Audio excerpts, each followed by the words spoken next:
He is one of the biggest scammers on the internet. His name is Ramon Abbas. Before the FBI arrested him, he was known as both an influencer and a money launderer. Here's his story.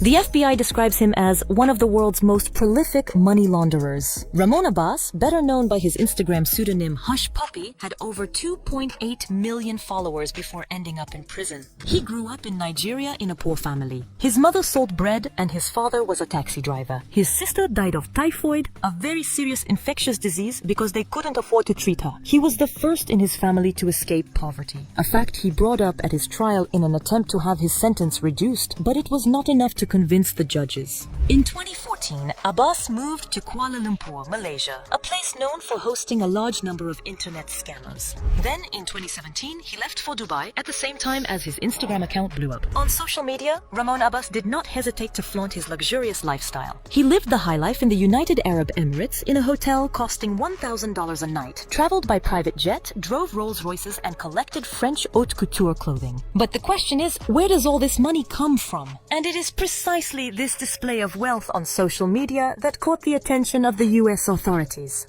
Initially, he was known as a Yahoo boy, someone who creates romantic scams by stealing people's identities on the internet to ask for money from his online suitors. During a search on June 6, 2020, the FBI discovered that he had taken a step up and become a high-level cyber criminal. Ramon was behind a vast online phishing scam that allowed him to steal from companies around the world, and particularly in the United States. His specialty was BEC, or business email compromise. To make it short, the cyber criminal, in this case Ramon Abbas, sends emails to employees of a targeted company. In this email, he pretends to be a colleague, customer, or business partner. Once the target is found, Ramon encourages them to pay fake invoices, make transfers to his own bank account, or steal sensitive company data, without the victim being aware of it, of course. But his infallible weapon is that before sending his fraudulent emails, he accesses the company's email account and reads absolutely everything he finds there. This technique makes it much easier for him to deceive his target. Once the money is in his bank account, Ramon Abbas has to launder the stolen money. To do so, he bribes bankers around the world who agree to turn a blind eye in exchange for the money. But in 2020, everything changed. He was arrested by the FBI and sentenced in November 2022 to 11 years in prison in Los Angeles for wire fraud, laundering $300 million, and identity theft. He will have to pay more than $500,000 in compensation and will be deported to Nigeria after serving his sentence. According to the FBI, nearly 20,000 scams were perpetrated against American companies in 2020 alone, representing $1.8 billion